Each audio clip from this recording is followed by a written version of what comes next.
keterangan bahwa iblis alim. Kan lucu, wong pemahaman itu saya bantah.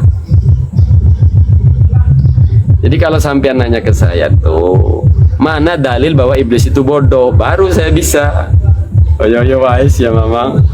Nah, kau nanya tuh sama si Fuad Pleret yang nyebut iblis hafal Quran, hafal hadis, tanya sama Fuad Pleret.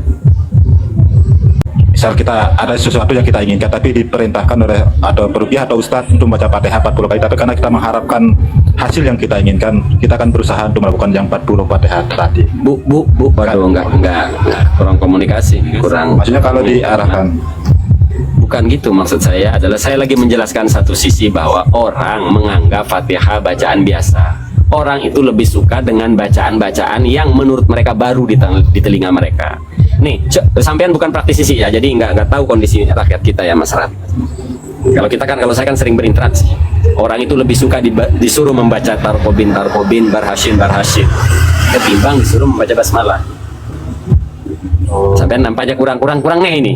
Ya sudahlah. Lanjut ke pertanyaan. Pertanyaan sampean aja. Kesimpulan yang tadi itu yang apa benar foto atau media makhluk hidup itu tempat persembunyian jin, kesimpulannya Ustaz? Tidak, kan sudah dijawab. Tidak benar, itu drama. Itu drama. Jadi alhasil gini, kesimpulannya adalah setiap ucapan, setiap adegan itu akan membangun kepercayaan yang baru kepada si pasien. Jadi ketika di sini tempat jin, itu akan lebih si pasien itu mantap. Gitu loh. Lah kok ada jin nungguin foto, goblok amat jin. Ya, sudah paham Ustaz, masuk.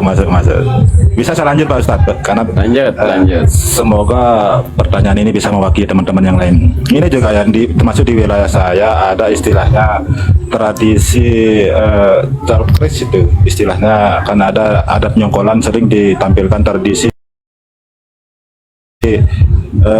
membacok diri menggunakan keris itu, dan dia itu nggak bisa luka gitu. Kira-kira itu bentuknya, teknisnya apa kira-kira, kan sebelum dia melakukan bacok diri menggunakan keris ada jampi-jampi atau apalah modelnya itu gimana ya Pak Ustaz? Nggak tahu kan saya nggak ngelihat. Masa saya menjelaskan sesuatu dari keterangan orang? Secara umumnya mungkin ilmu kebal gitu. Enggak, keris itu nggak ada yang tajam Kang.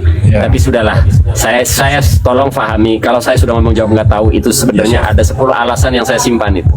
Jadi jangan membicarakan kuda. Ya. Tinggal satu.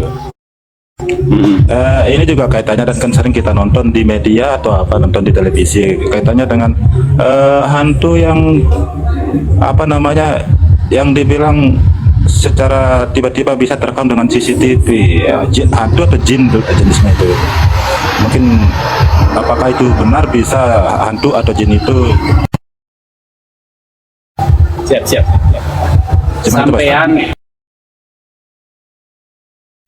Sampean sendiri yang bertanya itu akan menganggap pertanyaan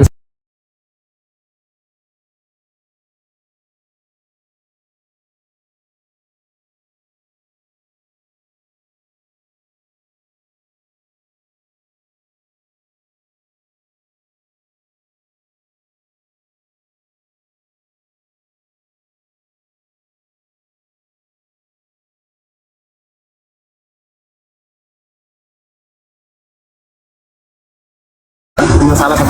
Sampean menganggap satu pertanyaan, saya menemukan 2 pertanyaan dari pertanyaan sampean. Yang pertama, kita bahas dulu konten di TV. Saya kira selesai nih kalau kita sepakat yang namanya TV tidak ada yang bisa dipercaya.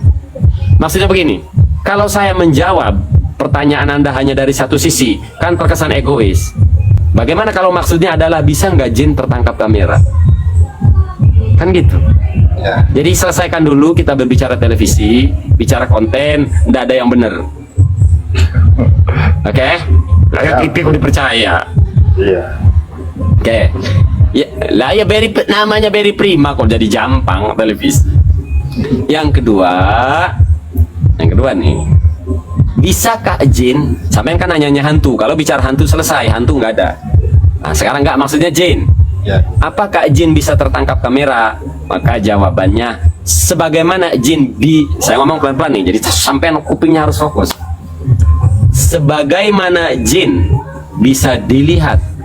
Kalau dia menampakkan diri, bisa dilihat dengan mata. Kalau dia yang memunculkan diri, maka jin pula bisa tertangkap kamera. Singkat padat tuh. Oke? Jelas? Saya ulangi sekali lagi ya. Sebagaimana jin bisa dilihat dengan mata apabila menampakkan diri, artinya dia yang menghendaki nongol di alam manusia, maka jin pun akan tertangkap kamera. Nah, sudah masuk. Masuk akal?